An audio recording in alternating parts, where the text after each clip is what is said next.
దేవునికి స్తోత్రములు, అందరికీ వందనములు. ప్రార్థన చేసుకుందామండి. ప్రార్థన.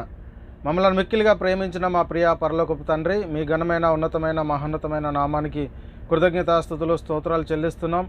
అవును దేవా, ఇప్పటి వరకు మీ కృపాసనలో మమ్మల్ని భద్రపరిచి కాచి కాపిన విధానానికి మీకే కృతజ్ఞతాస్తుతులు స్తోత్రాలు.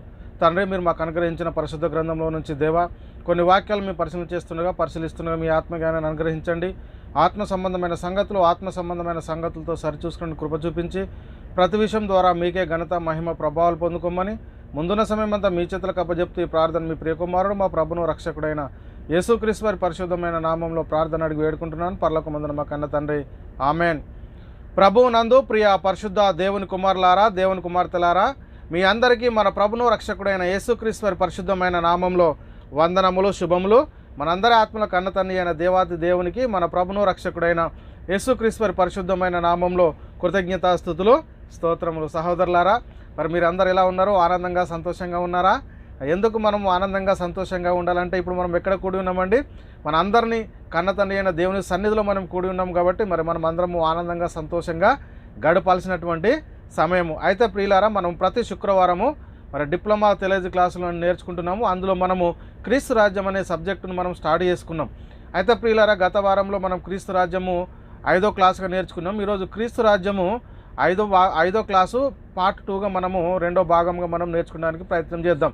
అయితే ప్రియులారా, మరి ఈరోజు మరి అదేవిధంగా మరి ఫేస్బుక్ లైవ్ ద్వారా కానీ యూట్యూబ్ ఛానల్ ద్వారా కానీ వీక్షిస్తున్న నా ఆత్మీయ సహోదరులందరికీ మళ్ళొకసారి యేసుక్రీస్తు నామంలో హృదయపూర్వక వందనములు, దేవునికి స్తోత్రములు. అయితే ప్రియులారా, మనం నేర్చుకునేటటువంటి అంశం ఈరోజు ఏంటి అని మనం పరిశీలిస్తే ప్రియులారా, క్రీస్తు రాజ్యము 1000 సంవత్సరంల లేక యుగయుగాలు, అంటే క్రీస్తు రాజ్యము ఎప్పటి వరకు ఉంటుంది, అంటే 1000 సంవత్సరంలో ఉంటుందా లేక యుగయుగాలు ఉంటుందా అనేటటువంటి అంశాన్ని నేర్చుకొని మనం ఈరోజు దేవుని నామాన్ని మహిమపరుద్దాం ప్రియులారా. అయితే మనం మొట్టమొదట మనం పరిశీలన చేసుకుంటే దేవుని రాజ్య పునఃస్థితి స్థాపన గురించి దేవుడు మరి ముందే తెలియజేశాడనేటువంటి ఈ అంశంలో 2వ భాగం ఏంటి అంటే క్రీస్తు రాజ్యము ఎప్పటి వరకు ఉంటుంది, అంటే 1000 సంవత్సరాల లేక యుగయుగాలు. అయితే ప్రియులారా, ఎందుకు మనం ఈ అంశాన్ని నేర్చుకోవాల్సి వచ్చిందని మనము పరిశీలన చేస్తే అయితే ప్రియులారా, కొంతమంది చెప్తున్నారు ఏంటి అని అంటే క్రీస్తు రాజ్యం ఇంకా స్థాపించబడలేదు, భవిష్యత్తులో స్థాపించబడుతుంది. ఆయన వచ్చినప్పుడు 1000 సంవత్సరాల రాజ్య పాలన చేస్తాడు. ఆయన వచ్చాడు కానీ రాజ్యాన్ని స్థాపించకుండానే వెళ్ళిపోయాడు. తిరిగి మళ్ళీ వస్తాడు, వచ్చి అప్పుడు రాజ్యాన్ని స్థాపించి మరి 1000 ఏళ్ల పాలన జరిగిస్తాడు అని చెప్పేటటువంటి బోధకులు ఈరోజు కొంతమంది ఉన్నారు. అయితే ప్రియులారా, మనం మొట్టమొదట మనం గుర్తుంచుకోవాల్సింది ఏంటంటే ఇప్పుడు మనము ఏ రాజ్యంలో ఉన్నామో మనకే అర్థం కానటువంటి అయోమయ పరిస్థితిలో ఉన్నారు.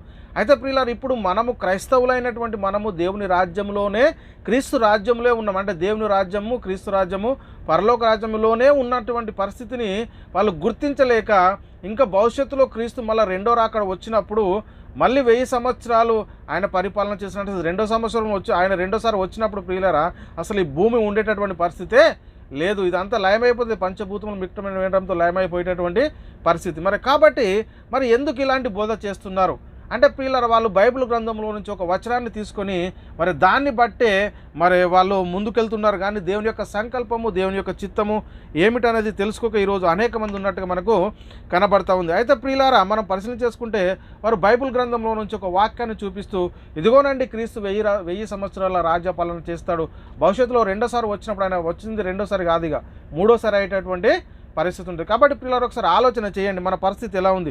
ఇక్కడ మనం పరిశీలన చేస్తే వాళ్ళు చూపిస్తున్నటువంటి లేఖన భాగం ఏమిటంటే ప్రియులారు, ఇక్కడ ప్రకటన గ్రంథము 20వ అధ్యాయము 4వ వచనము, అంతటా సింహాసనంలోను చూసి తిని వాటి మీద ఆసీనులై ఉండు వారికి విమర్శ చేయుటకు అధికారం ఇవ్వబడెను, మరియు క్రూర మృగముకైనను దాని ప్రతిమకైనను నమస్కారం చేయక తమ నొసల యందు కానీ చేతుల యందు కానీ దాని ముద్ర వేయించుకుని వారిని యేసు విషయమై తామిచ్చిన సాక్ష్యం నిమిత్తము దేవుని వాక్యం నిమిత్తము చిరచ్ఛేదనం చేయబడిన వారి ఆత్మలను చూచింది, వారు బ్రతికిన వారే 1000 సంవత్సరములు క్రీస్తు కూడా రాజ్య పాలన చేస్తారు. అంటే ఈ సందర్భం ఎక్కడ కనబడుతుందంటే మనకి ఇక్కడ చాలా స్పష్టంగా మనం పరిశీలన చేసుకోవాలి. ఇక్కడ యేసు విషయమై తామిచ్చిన సాక్ష్యము నిమిత్తము దేవుని వాక్యము నిమిత్తము చిరచ్ఛేదనము చేయబడిన వారి ఆత్మలను చూస్తుంది. ఎక్కడ ఇది? బలిపీఠం కింద అంటే పరదేశంలో ఉన్నటువంటి సంగతిని మనం చూస్తున్నాం. అంటే 1000 సంవత్సరాలని ఇక్కడ ఉంది కాబట్టి దీన్ని ఎలా తీసుకుంటున్నారంటే అక్షరార్థంగా 1000 అని చేసేటటువంటి పరిస్థితిలోనికి వచ్చారు. అయితే ప్రియులారా, మనం పరిశీలన చేసుకుంటే ఇక్కడ 1000 అని అంటే అసలు ప్రకటన గ్రంథంలో రాయబడినటువంటి ఈ భాష అనేది అక్షరార్థంగా రాయబడి ఉందా, లేక రూపాలంకరంగా రాయబడి ఉందా, సింబాలిక్ భాషలో రాయబడి ఉందా, ఏంటి అనేది మొట్టమొదట మనకు అర్థం కావాలి. అప్పుడైతే మనం సత్యాన్ని గ్రహించగలం. అయితే ప్రియులు ఇక్కడ 1000 అని ఉంది కాబట్టి అక్షరార్థంగా 1000 అని తీసుకోవడానికి వీలు లేదు. ఎందుకంటే ప్రియులారా, మనం పరిశీలన చేసుకుంటే ఒక వ్యక్తిని మనం దీవించేటప్పుడు ఎవరైనా 2 ఏళ్ళు బ్రతుకు 3 ఏళ్ళు బ్రతుకు అని అంటారా? అన్నారు కదండి. ఏమంటారు? నిండు 100 ఏళ్ళు వర్ధిల్లు అని దీవించేటటువంటి పరిస్థితిని మనం చూస్తూ ఉన్నాం. అదేవిధంగా ప్రియులారా, మనము దేవుని రాజ్యము క్రీస్తు రాజ్యం కానీ ఇది 1000 అనగానే ఇక్కడ 1000 అంటే అక్షరార్థంగా 1000 కాదు, కానీ ఇది యుగ యుగాలు అని మనం మొట్టమొదట అర్థం చేసుకోవాల్సినటువంటి పరిస్థితి ఎంతైనా ఉంది. ఎందుకంటే ప్రియులారా, ఈ ప్రకటన గ్రంథంలో ఉన్నటువంటిది రాయబడినటువంటి ఈ వచనము ఏంటంటే ఇది సింబాలిక్ భాషలో రూపాలంకరంగా రాయబడి ఉంది. ఇక్కడ 1000 అనగానే దీర్ఘకాలాన్ని సూచిస్తుందని మనము మొట్టమొదట గుర్తించుకోవాల్సినటువంటి అవసరం ఎంతైనా ఉంది. అంటే ఇది తెలియకుండా ఈ ప్రవచనము అసలు ఇక్కడ రాయబడినటువంటి వాక్యమే వారికి అర్థమవట్లేదు. దేవుని వాక్యము నిమిత్తము అంటే ఇక్కడ చూడండి, యేసు విషయమై తమిచ్చిన సాక్ష్యము నిమిత్తము దేవుని వాక్యం నిమిత్తము చిరచ్ఛేదనం చేయబడిన వారి ఆత్మలను చూస్తుంది. ఎక్కడ చూచారు ఈ ఆత్మలు అనేది మనకు తెలియనటువంటి అయోమయ పరిస్థితులు. అంటే దేవుని రాజ్యంలో ప్రవేశించినటువంటి వారు 1000 సంవత్సరాలే ఉంటారా, లేక యుగ యుగాలు ఉంటారా? దేవుని రాజ్యము 1000 సంవత్సరములు లేనా? చూడండి ఎంత అయోమయ పరిస్థితిలో ఉన్నారు. అంటే సత్యాన్ని అంటే అర్థం చేసుకోకుండా, దేవుని యొక్క చిత్తాన్ని అర్థం చేసుకోకుండా వాళ్ళు ఏదైతే స్థాపించుకున్నారో అది స్థాపించుకున్న వాళ్ళు ఒకదానికి కట్టుబడి ఉంటారు. దాని ప్రకారమే బోధించడానికి ప్రయత్నం చేస్తూ ఉన్నారు, కానీ వాళ్ళ సిద్ధాంతానికి కానీ దేవుని యొక్క సంకల్పం ఏంటి అనేది తెలియకుండా ఈరోజు అనేక మంది ఉన్నట్టుగా మనకు కనబడతా ఉంది. ప్రియులారా, చాలా జాగ్రత్తగా మనం పరిశీలన చేయాలి. ఇక్కడ 1000 అనగానే ఈ ప్రకటన గ్రంథము ఎలా రాయబడి ఉంది అనేది మనకు మొట్టమొదట అర్థం కావాలి. ప్రకటన గ్రంథం సింబాలిక్ భాషలో రాయబడింది, అది రూపాలంకరంగా రాయబడినటువంటి మాట. ఇక్కడ 1000 అనగానే ఏదో ఒక 1000 సంవత్సరాలు అక్షరార్థంగా కాదు, కానీ ఇది దీర్ఘకాలాన్ని సూచిస్తుంది అని మనం మొట్టమొదట గుర్తించుకోవాల్సిన అవసరం ఎంతైనా ఉంది. కాబట్టి ప్రియులారా, మరి క్రీస్తు రాజ్యం ఎప్పటి వరకు ఉంటుంది? మరి 1000 సంవత్సరాలైనా లేక యుగ యుగాల అనే దాని గురించి మనం ఈరోజు చాలా క్లుప్తంగా మనం నేర్చుకోవడానికి ప్రయత్నం చేద్దాం. అయితే ప్రియులారా, సర్వకాలం ఉంటుంది. అంటే క్రీస్తు రాజ్యం ఎప్పటి వరకు ఉంటుందంటే, క్రీస్తు ప్రభుత్వం ఎప్పటి వరకు ఉంటుందంటే సర్వకాలం ఉంటుంది, సూర్యుడు ఉన్నంత కాలం ఉంటుంది. ఏంటండి, ఇంకెంత వరకు ఉంటుందంటే తరతరములు ఉంటుంది, ఇంకెంతకాలం ఉంటుందంటే నిత్యము ఉంటుంది, ఇంకెంతకాలం ఉంటుందంటే శాశ్వత కాలము ఉండేటటువంటిది క్రీస్తు రాజ్యం అని మనం మొట్టమొదట గుర్తుంచుకోవాలి. అంతే తప్ప ఒక 1000 అనగానే ఒక అంకె వేసుకొని అది అక్షరార్థంగా 1000 అని తీసుకునేటటువంటి పరిస్థితి లేదు అని మనం మొట్టమొదట గుర్తుంచుకోవాల్సినటువంటి అవసరము ఎంతైనా ఉంది. ప్రియులారా, చాలా జాగ్రత్త. అందుకే ప్రియులారు, ఇప్పుడు మరి క్రీస్తు రాజ్యము ఎప్పటి వరకు ఉంటుంది? దేవుని రాజ్యం క్రీస్తు రాజ్యము ఎప్పటి వరకు ఉంటుందంటే ఇక్కడ లేఖనాలు చాలా స్పష్టంగా మనం చదివిస్తూ ఉన్నాయి.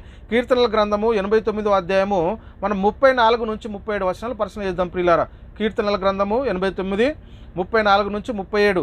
నా నిబంధనను నేను రద్దుపరచను, నా పెదవుల గుండా బయలు వెళ్ళిన మాటను మార్చను. అతని సంతానము శాశ్వతముగా ఉండుననియు, అతని సింహాసనము సూర్యుడున్నంత కాలము నా సన్నిధి ఉండుననియు, చంద్రుడున్నంత కాలము అది నిల్చుననియు, మింటను సాక్షి నమ్మకంగా ఉండునట్లు అది స్థిరపరచబడుననియు, నా పరిశుద్ధతతో తోడని నేను ప్రమాణం చేసి తిని దావీదుతో నేను అబద్ధమాడను అంటాడు. అంటే ఇక్కడ ప్రియులారా, మనం పరిశీలన చేసుకుంటే యుగ యుగాలు ఉంటుంది. అంటే ఈ భూమి ఎప్పటి వరకు ఉంటుందో అప్పటి వరకు, సూర్యుడు చంద్రుడు ఉన్నంత వరకు, ఆ తర్వాత యుగ యుగాలు ఉండేటటువంటి పరిస్థితిని మనం చూస్తూ ఉన్నాం. అయితే ప్రియులారా, ఈ సూర్యుడు చంద్రుడు మరి ఎప్పటి వరకు ఉంటారు? యేసుక్రీస్తు రెండో రాకడ వస్తే మళ్ళీ ఇక్కడ కుర్చేసుకొని 1000 సంవత్సరాల రాజ్యపాలన చేసేటటువంటి పరిస్థితి ఉంటుందా? యేసుక్రీస్తు రెండో ఆగమన, ఆ ప్రకాశ ఆగమనం చేత ఏమైపోతుంది? పంచభూతములు మిక్కటమైన వినడంతో లయమైపోతే భూమి దాని మీద కృత్యాలన్నీ కాలిపోతాయి. ఇంకెక్కడి సింహాసనం అండి, ఇంకెక్కడ 1000 సంవత్సరాల రాజ్యపాలన? అసలు ఏం బోధిస్తున్నాం? మనకు ఏం అర్థమవుతుంది? బైబిల్ గ్రంథం పరిశుద్ధ లేఖనాలను మనము విభజించేటప్పుడు మరి దేవుని ఉగ్రత మన మీదకి వస్తుందా? మరి దేవుని దృష్టిలో నువ్వు ఎలా కనబడతా ఉన్నావు? బోధకులమైనటువంటి వారికి మరీ కఠినమైన తీర్పు ఉందని లేఖనాలు సెలవిస్తున్నాయి. సత్యాన్ని చెప్తూ ఉన్నావా, అసత్యాన్ని ప్రకటిస్తూ ఉన్నావా? ఎలాంటి పరిస్థితిలో ఉన్నారో ఒకసారి పరిశీలన చేసుకోండి. ప్రియులారా, ఇక్కడ మనం పరిశీలన చేసుకున్న మరి ఈ సూర్యుడు చంద్రుడు ఎప్పటి వరకు ఉంటారు? క్రీస్తు రెండవ రాకడ వచ్చేటప్పుడు ఏం జరుగుతుంది అనేది వీళ్ళకు తెలియనటువంటి పరిస్థితిలో ఉన్నారు. ఇక్కడ చూస్తే ప్రియులారా, అపోస్తులైన పేతురు గారు రాసిన 2వ పత్రిక 3వ అధ్యాయం 10వ వచనంలో మనం పరిశీలన చేస్తే ఇక్కడ, అయితే ప్రభు దినము దొంగ వచ్చినట్లు వచ్చును, ఆ దినమున ఆకాశములు మహాధ్వనితో గతించిపోవును, పంచభూతములు మిక్కటమైన వేండ్రంతో లయమైపోను, భూమియు దాని మీద ఉన్న కృత్యములన్నీ కాలిపోతాయి. ఇంకేముండదు ప్రియులారా, భూమి ఉండదు. ఇక పంచభూతములు మిక్కటమైన వేండ్రంతో లయమైపోతాయి. మళ్ళీ మరి క్రీస్తు వచ్చినప్పుడు మరి 1000 ఏళ్ల రాజ్యపాలన ఎక్కడ చేస్తాడండి? ఎక్కడ చేసుకొని కూర్చుంటాడు చెప్పండి ఒకసారి. ఎలాంటి పరిస్థితిలో ఉన్నారు చూడండి ఒకసారి.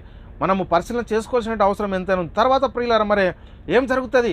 మరి భూమి దాని మీద కృత్యములన్నీ పంచభూతములన్నీ మిక్కటమైన వేండ్రంతో లయమైపోతే ఏం జరుగుతుంది? మళ్ళీ క్రీస్తు రాజ్యం, ఇప్పుడు మనం క్రీస్తు రాజ్యంలో దేవుని రాజ్యంలో ఉన్నాము. ఈ ఉన్నటువంటి వాళ్ళను మళ్ళీ క్రీస్తు వచ్చినప్పుడు ఏం చేస్తాడు? ఈ భూమి అంతా కాలిపోయిన తర్వాత మళ్ళీ ఎక్కడ రాజ్యపాలన చేస్తాడు అంటే ఇక్కడ మనం పరిశీలిస్తే ప్రియులారా, అపోస్తలుడైన పేతురు గారు కొరింథీయులకు రాసిన మొదటి పత్రిక 15వ అధ్యాయం 24లో, అటు తర్వాత ఆయన సమస్తమైన ఆధిపత్యమును సమస్తమైన అధికారమును బలమును కొట్టివేసి తన తండ్రి అయిన దేవునికి రాజ్యం అప్పగించును, అప్పుడు అంతం వచ్చును. అంటే ప్రియులారా, ఎవరైతే క్రీస్తు రాజ్యంలో ఉన్నారో, ఎవరైతే దేవుని రాజ్యంలో ఉన్నారో, యేసుక్రీస్తు వారు రెండవ రాకడ వచ్చినప్పుడు వాళ్ళందరినీ తీసుకెళ్ళి తండ్రికి అప్పచెప్తాడు. అక్కడ సదాకాలము తండ్రితో ఉండేటటువంటి పరిస్థితి, యుగ యుగాలు రాజ్యపాలన చేసేటటువంటి పరిస్థితి ఉంటుంది. అంతే తప్ప ఇక్కడ 1000 అనగానే ప్రియులారా ఏదైనా అక్షరార్థంగా తీసుకొని మళ్ళీ క్రీస్తు రెండో రాకడ కదా, అది మూడో రాకడ అవుతుంది. మనం మొట్టమొదట గుర్తుంచుకోవాల్సినటువంటి అవసరం ఎంతైనా. రెండో రాకడ వచ్చినప్పుడు ఏమున్నది? ఇక్కడ భూమి పంచభూతములు మిక్కటమైన లయమైపోతాయి, అన్నీ కాలిపోతాయి. ఆ దేవుని రాజ్యంలో, క్రీస్తు రాజ్యంలో ఉన్నటువంటి వారిని మరి తండ్రి సన్నిధికి తీసుకెళ్తే అక్కడ యుగ యుగాలు ఉండేటటువంటి పరిస్థితి ఉంటుంది. కాబట్టి ప్రియులారా, క్రీస్తు రాజ్యము భూమి మీద సూర్యుడు ఉన్నంత వరకు, మరి చంద్రుడు ఉన్నంత వరకు ఉంటుంది. అంటే తర్వాత రాజ్యము తీసుకెళ్ళి ఎవరికి ఇస్తాడు అంటే మరి తండ్రికి క్రీస్తు అప్పగించేటటువంటి పరిస్థితిని మనం చూస్తూ ఉన్నాం. కాబట్టి మరి ఎక్కడండి ఇంకా 1000 ఏళ్ల పాలన? ఎక్కడండి? చాలా జాగ్రత్తగా మనం పరిశీలన చేసుకోవాలి. ఇంకా క్రీస్తు రాజ్యం ఎప్పటి వరకు ఉంటుంది? 1000 సంవత్సరాల, ఇంకా యుగ యుగాల, తరతరంలా. ఇంకొక వచనం చూద్దాం. కీర్తనల గ్రంథము 89, 3, 4 వచనాల్లో, నేను ఏర్పరచుకున్న వానితో నిబంధన చేసి ఉన్నాను, నిత్యము నీ సింహాసనము స్థిరపరచెదను, తరతరములకు నీ సింహాసనము స్థాపించేదనని చెప్పిన సేవకుడైన దావీదుతో ప్రమాణం చేసి ఉన్నాను. చెప్పిన సేవకుడైన దావీదుతో నేను ప్రమాణం చేశాను. ఎప్పటి వరకు ఉంటుందంట? తరతరముల వరకు మరి క్రీస్తు రాజ్యం ఉండేటటువంటి పరిస్థితి ఉంటుంది. మరి దీనికి ఒక 1000 అని ఎలా చెప్పగలుగుతారు? చూడండి, ఎలా చెప్పగలుగుతారు అంటే దేవుని వాక్యానికి విరుద్ధంగా బోధిస్తున్నటువంటి బోధకులు ఈరోజు ఉన్నారు. చాలా జాగ్రత్తగా మనం పరిశీలన చేసుకోవాలి ప్రియులారా. దేవుని యొక్క వాక్యము, దేవుని యొక్క చిత్తము ఏం చెప్తుందో వాళ్ళకి అర్థం లేదు, కానీ వాళ్ళ సంకల్పించుకున్నటువంటి ఒక సంకల్పానికి వాళ్ళు చెప్తున్నటువంటి పరిస్థితి. వాళ్ళు ఒకటి నిర్ణయించుకున్నారు, మేము ఇది చేస్తాం. చూడండి, యెషయా గ్రంథము 9:7లో మనం పరిశీలన చేసుకుంటే, ఇది మొదలుకొని మితి లేకుండా దానికి వృద్ధియు క్షేమమును కలుగునట్లు సర్వకాలము దావీదు సింహాసనము రాజ్యమును నియమించును. సర్వకాలము మరి ఉండేటటువంటి పరిస్థితి క్రీస్తు రాజ్యం ఎప్పటి వరకు అండి? సర్వకాలం ఉంటుందండి, సర్వకాలం ఉంటుంది. మరి మనకేమర్థమవుతుంది?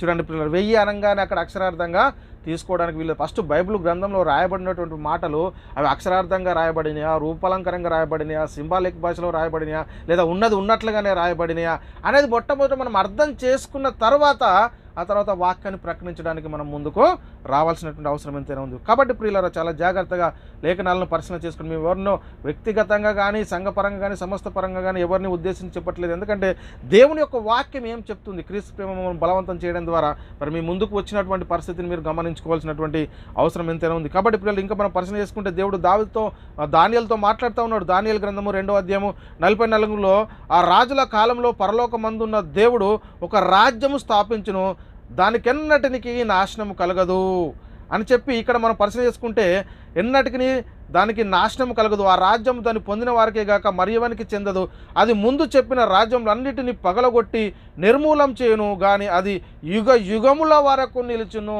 యుగ యుగములు ఎప్పటి వరకు ఉంటుందండి క్రీస్తు రాజ్యం? ఎప్పటి వరకు ఉంటుందండి దేవుని రాజ్యం? యుగ యుగములు, తరతరములు ఉండేటటువంటిది. 1000 సంవత్సరాలు కాదు, 1000 సంవత్సరాలు కాదు అని మనం మొట్టమొదట గుర్తించుకోవాల్సిన అవసరం ఎంతైనా ఉంది ప్రియులారు. ఇక్కడ దానియేలు గ్రంథము 7వ అధ్యాయం 14వ వచనంలో కూడా, సకల జనులను రాష్ట్రంలోను ఆయా భాషలు మాట్లాడువారును ఆయనను సేవించినట్లు ప్రభుత్వము మహిమయు ఆధిపత్యమును ఆయనకి ఇయ్యబడిను, ఆయన ప్రభుత్వము శాశ్వతమైనది. ఆయన ప్రభుత్వము శాశ్వతమైనది, క్రీస్తు రాజ్యము శాశ్వతమైనది, సర్వకాలము ఉండేది. ఆయన ప్రభుత్వం శాశ్వతమైనది, అది ఎన్నటికీ తొలగిపోదు. ఆయన రాజ్యము ఎల్లప్పుడూ లయము కాదు, అది ఎల్లప్పుడూ ఉండేది, శాశ్వత కాలం ఉండేది, 1000 సంవత్సరాలు కాదని మనం గుర్తుంచుకోవాలి. అదేవిధంగా ప్రియులారా, దానియేలు గ్రంథము 7వ అధ్యాయం 27వ వచనంలో కూడా, ఆకాశం అంతటి క్రిందనున్న రాజ్యమును అధికారమును రాజ్య మహోత్సవమును మహోన్నతుని పరిశుద్ధులకు చెందును. ఆయన రాజ్యము నిత్యము నిలుచును. అధికారులందరూ దానికి దాసులై విధేయులగుదురు. ఇంతలో సంగతి సమాప్తమాయనని చెప్పిన. అంటే ఆ రాజ్యమట, ఆయన రాజ్యము నిత్యము నిలిచేటటువంటి రాజ్యము. క్రీస్తు రాజ్యము నిత్యము ఉండేటటువంటి రాజ్యము. క్రీస్తు రాజ్యము నిత్యము నిలిచేటటువంటి రాజ్యము. క్రీస్తు రాజ్యము తరతరములు ఉండేటటువంటి రాజ్యం. 1000 సంవత్సరాలు కాదు అని మొట్టమొదట మనం గుర్తుంచుకోవాలి. ఇంకా ప్రియులారా, మనం పరిశీలన చేసుకుంటే మీకా గ్రంథము 5:2లో మనం పరిశీలన చేసుకుంటే దేవుడు మీకా ద్వారా కూడా మాట్లాడుతూ ఉన్నాడు. బెత్లెహేము ఎఫ్రాతా, యూదా వారి కుటుంబంలో నీవు స్వల్ప గ్రామమైనను నా కొరకు ఇశ్రాయేలీయులను ఏలబోవు వాడు నీలో నుండి వచ్చును. పురాణత కాలము మొదలుకొని శాశ్వత కాలం వరకు ఆయన ప్రత్యక్షమైచున్నాడు. అంటే సర్వకాలము ఉండేటటువంటి పరిస్థితి ఆయన రాజ్యము మనం మొట్టమొదట మనము గుర్తుంచుకోవాలి. అందుకే ప్రియులారా, ఇంకా మనం పరిశీలన చేసుకుంటే పరిశుద్ధాత్మని బోధలో కూడా హెబ్రీలకు రాసిన పత్రిక 12వ అధ్యాయం 28వ వచనంలో అందువలన మనము నిశ్చలమైన రాజ్యమును పొంది దైవకృప కలిగి ఉందము. అంటే నిశ్చలమైన రాజ్యము, అది తరతరములు ఉండేది, ఎప్పటికీ ఉండేది అని మొట్టమొదట మనం గుర్తుంచుకోవాల్సినటువంటి అవసరము ఎంతైనా ఉంది. కాబట్టి ప్రియులారా, పేతురు గారు రాసిన 2వ పత్రిక, అపోస్తలుడైన పేతురు గారు రాసిన 2వ పత్రిక 1వ అధ్యాయం 11వ వచనంలో అలాగున మన ప్రభును రక్షకుడునైన యేసుక్రీస్తు యొక్క నిత్య రాజ్యంలో ప్రవేశం మీకు సమృద్ధిగా అనుగ్రహించబడెను. నిత్య రాజ్యములో, చూడండి, నిత్య రాజ్యంలో, ఆయన నిత్య రాజ్యము, ఆయన రాజ్యం తరతరములు ఉండేటటువంటిది. అది ఏదో కొద్ది రోజుల మట్టుకు ఉండేది కాదు అని మనం మొట్టమొదట గుర్తుంచుకోవాలి ప్రియులు. కాబట్టి ప్రియులు, ఇక్కడ దేవుని రాజ్యము, క్రీస్తు రాజ్యము 1000 సంవత్సరాలు కాదు, నిత్యము ఉండేది అని మనం మొట్టమొదట గుర్తుంచుకోవాలి.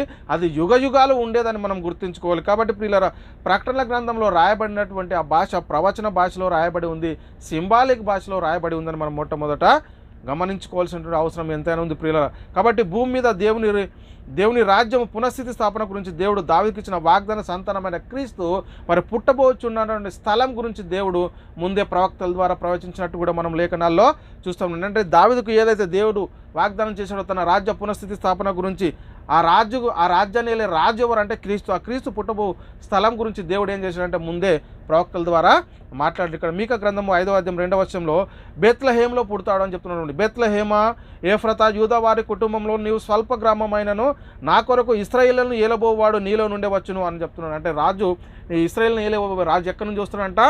నీలో నుండి అని చెప్తున్నటువంటి మాటలు మనం చూస్తూ ఉన్నాం. ఇక్కడ మత్తయి సువార్త 2వ అధ్యాయం 1 నుంచి మనం 6వ వచనంలో మనం పరిశీలిస్తే ప్రియులారా, రాజైన హేరోదు దినముల యందు యూదా దేశపు బెత్లెహేములో యేసు పుట్టునని పిమ్మట ఇదిగో తూర్పు దేశపు జ్ఞానులు యెరూషలేమునకు వచ్చి ఎక్కడ పుడతాడని యూదుల రాజు అంటే దేవుని పునఃస్థితి స్థాపనలను దేవుడు ఏదైతే భూమి మీద పునఃస్థితి స్థాపన చేయాలనుకున్నాడో ఆ రాజ్యాన్ని ఏలే రాజు ఎవరు, ఎక్కడ పుడతాడు అంటే ఇక్కడ చెప్తున్నాడు. రాజైన హేరోదు దినములలో యూదా దేశపు బెత్లెహేములో యేసు పుట్టునని పిమ్మట ఇదిగో తూర్పు దేశపు జ్ఞానులు యెరూషలేములకు వచ్చి యూదుల రాజుగా పుట్టినవాడు ఎక్కడ ఉన్నాడు? తూర్పు దిక్కున మేము ఆయన నక్షత్రం చూసి ఆయనను పూజింపవచ్చితమని చెప్పి హేరోదు రాజు ఈ సంగతి వినినప్పుడు అతనితో కూడా యెరూషలేము వారందరూ కలవరపడిరి. కాబట్టి రాజు ప్రధాన యాజకులను ప్రజల నుండి శాస్త్రులు పరిచయాలు ఎవరు ఏం చేసేవారంటే ధర్మశాస్త్రాన్ని బోధించినటువంటి ఆ ధర్మశాస్త్ర గ్రంథంలో రాయబడి ఉంది, ప్రవక్తల గ్రంథాల్లో. అందుకే ఇక్కడ చెప్తున్నాడు, రాజును ప్రధాన యాజకులను ప్రజలలో నుండి శాస్త్రులను అందరినీ సమకూర్చి క్రీస్తు ఎక్కడ పుట్టునని వారిని అడిగాను. వారికి తెలుసు కాబట్టి, ఎందుకు లేఖనాల్లో రాయబడి ఉంది కాబట్టి అడిగినప్పుడు అందుకు వారు యూదయ బెత్లెహేములోనే ఏలయనగా యూదయ దేశపు బెత్లెహేమా, నీవు యూద ప్రాధాన్యంలో ఎంత మాత్రము అల్పమైన దానవు కావు, ఇశ్రాయేలును నా ప్రజలను పరిపాలించు అధిపతి నీలో నుండి వచ్చునని ప్రవక్తల ద్వారా రాయబడి మీకా గ్రంథంలో రాయబడింది. ఇక్కడ మళ్ళీ రిపీట్ చేస్తున్నటువంటి పరిస్థితిని మనం చూస్తున్నాం. కాబట్టి ప్రియులారా, చాలా జాగ్రత్తగా మనం పరిశీలన చేసుకోవాలి. అంటే క్రీస్తు రాజ్యము, దేవుడు భూమి మీద పునఃస్థితి స్థాపన జరిగించిన తన రాజ్యము ఎప్పటి వరకు ఉంటుందంటే సర్వకాలము, యుగములు, తరతరములు మితి. అంటే ఆయన రాజ్యము ఎప్పుడు ఉండేటటువంటి పరిస్థితి. కాబట్టి పిల్లలు ఒకసారి ఆలోచన చేసుకోండి. ఇక్కడ యోహాను సువార్త ఇంకా 7వ అధ్యాయం 38 నుంచి 42 వచనంలో కూడా మనం పరిశీలన చేస్తే, నాయందు విశ్వాసం ఉంచి వాడేవాడో లేఖనం చెప్పినట్లు వాని కడుపులో నుండి జీవజలపు నదులు ఊరినని బిగ్గరగా చెప్పాను. మనము ఇక్కడ నేను 41, 42 వచనంలో నేను చదువుతున్నారు. మరికొందరు ఆయన క్రీస్తు అనిరి, మరికొందరు ఏమీ క్రీస్తు గలిలయ నుండి వచ్చిన క్రీస్తు దావీదు సంతానంలో పుట్టి దావీదు ఉండబడిన బెత్లెహేము గ్రామం నుండి వచ్చినని లేఖనం చెప్పుటలేదా? ప్రవక్తల ద్వారా ముందే తెలియజేశాడు. దేవుడు భూమి మీద స్థాపించినటువంటి తన రాజ్య పునఃస్థితి అంటే భూమి మీద దేవుడు తన రాజ్యాన్ని పునఃస్థితి స్థాపన జరిగించడానికి ఆ రాజ్యానికి రాజు ఎవరు అంటే క్రీస్తు పుడతాడని దేవుడు ముందే ప్రవక్తల ద్వారా ప్రవచించినట్టుగా మనకి ఇక్కడ కనబడుతుంది. కాబట్టి ప్రియులారా, దేవుడు దావీదుకు వాగ్దానం చేసిన రాజు ఎవరికి పుడతాడని ప్రవక్తల ద్వారా తెలియపరిచాడు అని ఇక్కడ మనం పరిశీలన చేస్తే కన్య మరియకు అని ఇక్కడ మనకు లేఖనాలు చాలా స్పష్టంగా సెలవిస్తున్నాయి. యెషయా గ్రంథము 7వ అధ్యాయం 14లో, కాబట్టి ప్రభు తానే ఒక సూచన మీకు చూపును, ఆలకించుడి, కన్యక గర్భవతి కుమారుని కని అతనికి ఇమ్మానుయేలు అని పేరు. అంటే ఇమ్మానుయేలు అంటే దేవుడు మనకు తోడున్నాడు.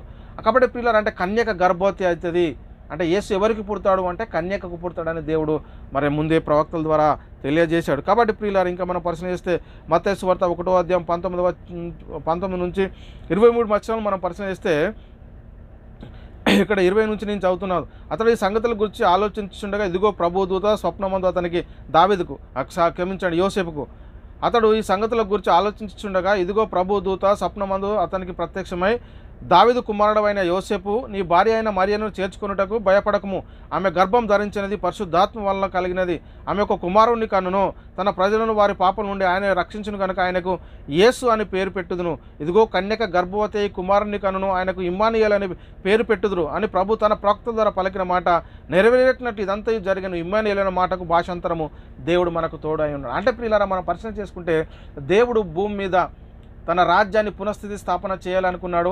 ఆ రాజ్యాన్ని పరిపాలించే రాజు ఎవరు అంటే మరి క్రీస్తు అని ప్రవక్తల ద్వారా తెలియజేశాడు. ఆయన ఎక్కడ పుడతాడో ఆ స్థలం కూడా తెలియజేశాడు. మరి ఎవరికి పుడతాడు అంటే కన్యకకు పుడతాడని కూడా ఇక్కడ మనకు తెలియజేసినట్టుగా మనకు చాలా స్పష్టంగా కనబడుతుంది. కాబట్టి ప్రియులారా, క్రీస్తు పుట్టునని కన్య మరియకు గాబ్రియల్ దూత ముందే తెలియజేశాడు. అంటే దేవుని సమూహమందు నిల్చుండు గాబ్రియల్ దూత పరలోకం నుండి మరి ఈ లోకానికి వచ్చి భూమి మీదకి వచ్చి కన్య మరియతో మాట్లాడుతున్నటువంటి మాట ఏంటి అంటే లూకా సువార్త 1వ అధ్యాయం 26 నుంచి 33 వచనాల్లో మనం పరిశీలన చేసుకుంటే ప్రియులారా, ఇక్కడ 6వ నెలలో గాబ్రియేలను దేవదూత గలిలయ నుండి నజరేతు ఊరిలో దావీదు వంశస్థుడైన యోసేపు అనే ఒక పురుషునికి ప్రదానం చేయబడిన కన్య యొద్దకు దేవుని చేత పంపబడెను. ఆ కన్యక పేరు మరియా.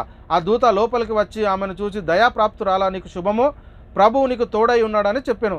ఆమె ఆ మాటకు బహుగా తొందరపడి శుభవచనం ఏమిటో అని ఆలోచించుకొని చుండగా దూత మరియా, భయపడకము, దేవుని వల్ల నీవు దయ పొందుతివి, ఇదిగో నీవు గర్భం ధరించి కుమారుని కని ఆయనకు యేసు అని పేరు పెట్టుదువు, ఆయన గొప్పవాడై సర్వోన్నతుని కుమారుడు అనబడును, ప్రభువైన దేవుడు ఆయన తండ్రి అయిన దావీదు సింహాసనము ఆయనకిచ్చును, ఆయన యాకోబు వంశస్థులను యుగ యుగములు ఏలును, ఆయన రాజ్యము అంతులేనిదై ఉండునని ఆమెతో చెప్పాను. చూడండి ప్రియులారా, దేవుని యొక్క సంకల్పాన్ని మనం మొట్టమొదట గుర్తుంచుకోవాల్సిన అవసరం ఏంటంటే దేవుడు భూమి మీద తన రాజ్యాన్ని పునఃస్థితి స్థాపన జరిగించడానికి దేవుడు దావీదుకు వాగ్దానం చేశాడు. మొదట అబ్రహాముకు చేశాడు, ఆ తర్వాత దావీదుకు చేశాడు. ఆ దావీదుకు చేసిన తర్వాత ప్రియులారా, మనకు యేసుక్రీస్తు ఆ రాజ్యానికి రాజు క్రీస్తు ఆయన ఇక్కడ పుడతాడు అనేది ప్రియులారా ప్రవక్తల ద్వారా తెలియజేశాడు. అదేవిధంగా ప్రియులారా, మనం పరిశీలన చేసుకుంటే ఎవరికి పుడతాడు అని అంటే ప్రవక్తల ద్వారా కన్య మరియకు పుడతాడని కూడా మరి ప్రవక్తల ద్వారా తెలియజేసినట్టుగా మనకి ఇక్కడ చాలా స్పష్టంగా అర్థమవుతా ఉంది. మరి ఆయన రాజ్యం ఎప్పటి వరకు ఉంటుందంటే ఆయన యుగ యుగాలు రాజ్యం చేసేటటువంటి పరిస్థితి ఉంటుందని కూడా మనకి ఇక్కడ తెలియబడింది. కాబట్టి ప్రియులారా, భూమి మీద దేవుని రాజ్య పునఃస్థితి స్థాపన గురించి దేవుడు దావీదుకి ఇచ్చిన వాగ్దాన సంతమైన క్రీస్తు కన్యకకు పుట్టాడా లేదా అంటే పుట్టాడని కూడా మనకు లేఖనాలు చాలా స్పష్టంగా అర్థమవుతా ఉన్నాయి. ఇక్కడ లూకా సువార్త 2వ అధ్యాయం 1 నుంచి మనం 7 వచనాలు పరిశీలన చేస్తే ప్రియులారా, ఆ దినములలో సర్వలోకమునకు ప్రజా సంఖ్య రాయవలని కైసరు ఐగుప్తు వలన ఆజ్ఞ ఆయను. ఇది కురేనియా సిరియా దేశమునకు అధిపతి అయి ఉండినప్పుడు జరిగిన మొదటి ప్రజా సంఖ్య. అందరూ ఆ సంఖ్యలో వ్రాయబడుటకు తమ తమ పట్టణంలోకి వెళ్ళిరి. యోసేపు దావీదు వంశంలోను గోత్రంలోను పుట్టినవాడు గనక తనకు భార్యగా ప్రదానం చేయబడిన గర్భవతి ఉండిన మరియతో కూడా ఆ సంఖ్యలో వ్రాయబడుటకు గలిలయలోని నజరేతు నుండి యూదయలోని బేత్లెహేము అనబడిన దావీదు ఊరికి వెళ్ళాను. వారక్కడ ఉన్నప్పుడు ఆమె ప్రసవ దినములు నిండేను గనుక తన తొలిచూలు కుమారుని కని పొత్తిగుడ్డలతో చుట్టి సత్రంలో వారికి స్థలం లేనందున ఆయనను పశువుల తొట్టిలో పరుండబెట్టాను. కాబట్టి ప్రియులారా, అక్కడ గలిలీలో ఏం జరిగింది? బెత్లెహేం అంటే గలిలీలోని నజరేతు నుండి యూదయలోని బెత్లెహేం అనబడిన దావీదు ఊరికి వెళ్ళాను. వారక్కడ ఉండినప్పుడు ఆమె ప్రసవ దినములు నిండెను కనుక తన తొలిచూలు కుమారుని కానీ పొత్తుగుడ్డతో. అంటే ప్రియులారా, దేవుడు ఏదైతే అబ్రహాము కానీ దావీదుకు కానీ వాగ్దానం చేశాడో ఆ వాగ్దాన సంతానం అంటే దేవుని రాజ్యం గురించి ఏదైతే వాగ్దానం చేశాడో ఆ వాగ్దానం గురించి ప్రియులారా ఇక్కడ చాలా స్పష్టంగా మనం నేర్చుకుంటూ వచ్చాము.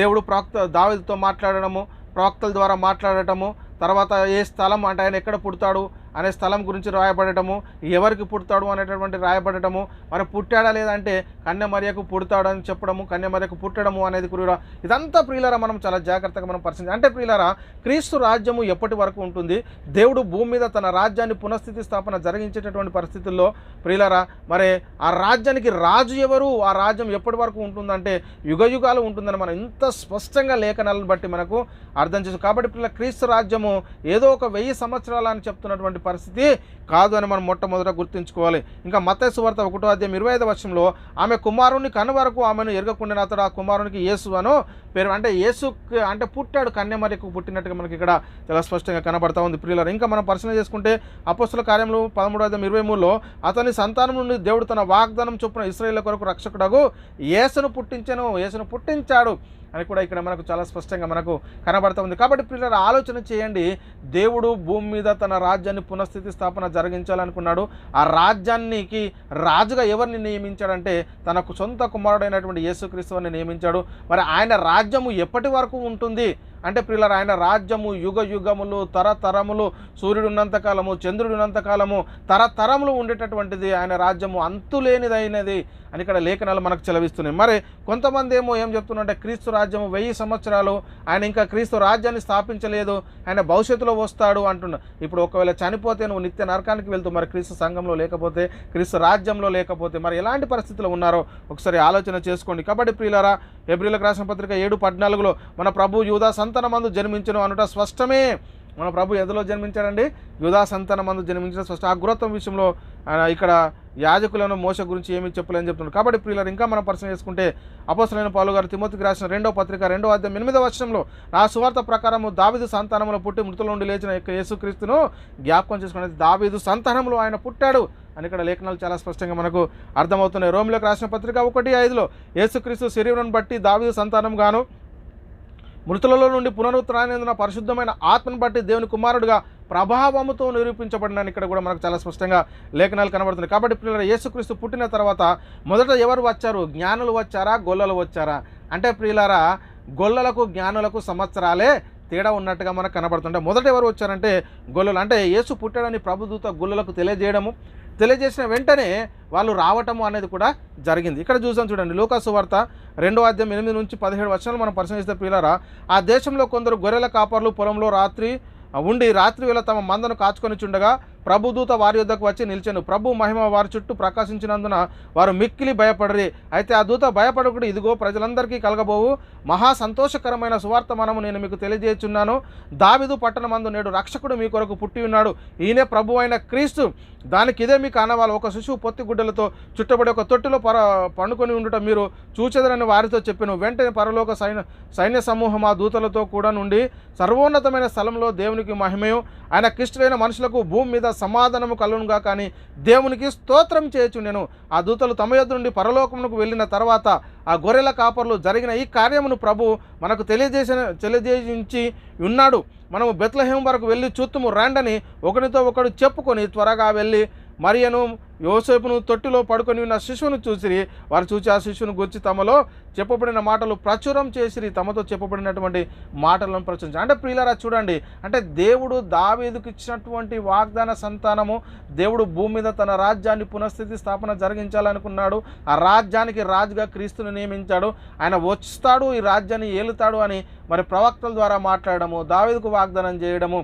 ప్రియులారా మళ్ళీ కన్యమరియ అంటే ఎవరికి పుడతారు అంటే ఏ ప్రాంతంలో పుడతాడు అంటే బెత్లెహేములో అంటే ఇక్కడికి చాలా స్పష్టంగా మనకు వివరణ అనేది దేవుడు ప్రవక్తల ద్వారా కానీ ఇలా దేవదూతల ద్వారా కానీ మాట్లాడినట్టుగా మనకు చాలా స్పష్టంగా కనబడుతుంది. కాబట్టి పరలోక రాజ్యము మనం పరిశీలన చేసుకుంటే ఆ దినములలో దేవుని రాజ్యము భూమి మీద స్థాపించబడుతుందా అని అంటే అవును స్థాపించబడుతుంది. కాబట్టే ఇక్కడ యోహాన్ గారు ప్రకటన చేస్తూ ఉన్నారు ఏంటంటే మొదట మనము పరిశీలన చేసుకుంటే పరలోక రాజ్యం సమీపించి ఉన్నది, మీరు మారు మనసు పొందుడని ఎవరు ప్రకటన చేశారు అంటే ప్రియులారా ఇక్కడ బాప్తిసం ఇచ్చి యోహాను పరలోక రాజ్యం సమీపించున్నదని మొట్టమొదట ప్రకటన చేసిన వారు ఎవరంటే బాప్తిసం ఇచ్చి యోహాను. ఇక్కడ మత్తయి సువార్త 3:1-2లో ఆ దినములందు బాప్తిసం ఇచ్చి యోహాను వచ్చి పరలోక రాజ్యం సమీపించుచున్నది, మారు మనసు పొందుడని యూదా అరణ్యంలో ప్రచురించుచున్నాడు. అంటే దేవుడు తన రాజ్యాన్ని భూమి మీద పునఃస్థితి స్థాపన జరిగించాలనుకున్నాడు. కాబట్టి యేసుక్రీస్తు ఈ లోకంలో పుట్టాడు.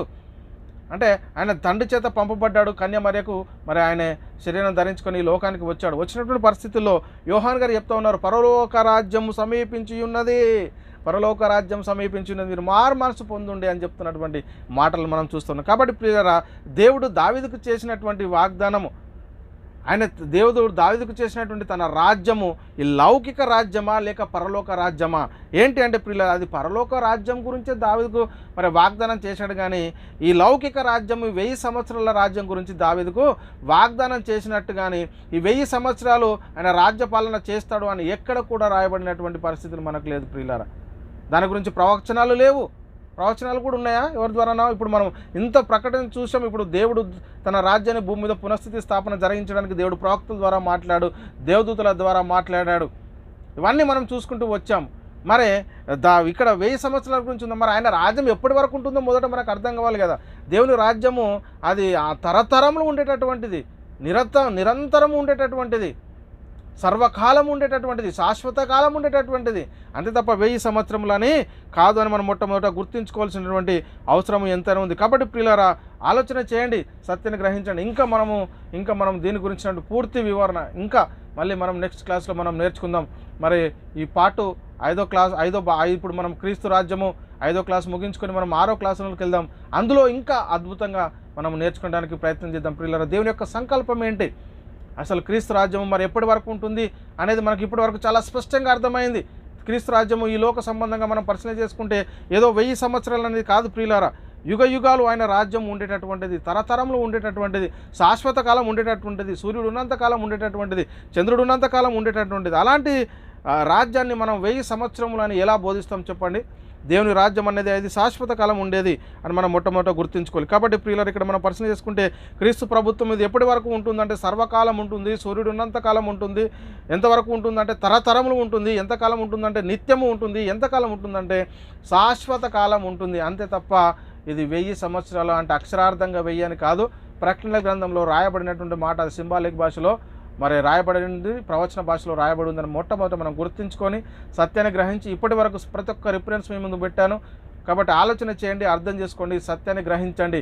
క్రీస్తు రాజ్యము 1000 సంవత్సరాల లేక యుగ యుగాలంటే యుగ యుగాలే అనేది మరి లేఖనం చెలవిస్తుంది. కాబట్టి ప్రియులారా, చెప్పబడినటువంటి వాక్యము దేవుడు మనందరి హృదయంలో నీరు గట్టి ఫలింపజేయను గాక. సహోదరులారా, మేము ప్రకటిస్తున్న ప్రతి ఒక్క ప్రసంగం యూట్యూబ్ ఛానల్లో అప్లోడ్ చేయబడుతుంది. యూట్యూబ్ చర్చ్లో బైబిల్ విజ్డమ్ అకాడమీ బెహ్రెన్ అని మీరు టైప్ చేసినట్టయితే, అదేవిధంగా మా రెండో ఛానల్ BW అకాడమీ అని కూడా మీరు సెర్చ్ చేసినట్టయితే ప్రియులు మీ మాట్లాడిన ప్రతి ప్రసంగము మరి మీరు వినవచ్చు. మీరు కూడా మా పరిచర్యలో పాలిభాగస్తులు కాగలరంటే మీరు చేయవలసిందల్లా ఒకటే, మీ అనుదిన ప్రార్థనలో దేవుని సన్నిధిలో మా పరిచర్య నిమిత్తం మీరు జ్ఞాపకం చేసుకోవడం ద్వారా మీరు కూడా మా పరిచర్యలో పాలిభాగస్తులు కాగలరు. దేవుడు మిమ్మల్ని దీవించి ఆశీర్వదించును గాక. ఆమేన్. అందరికీ వందనములు. దేవునికి స్తోత్రములు.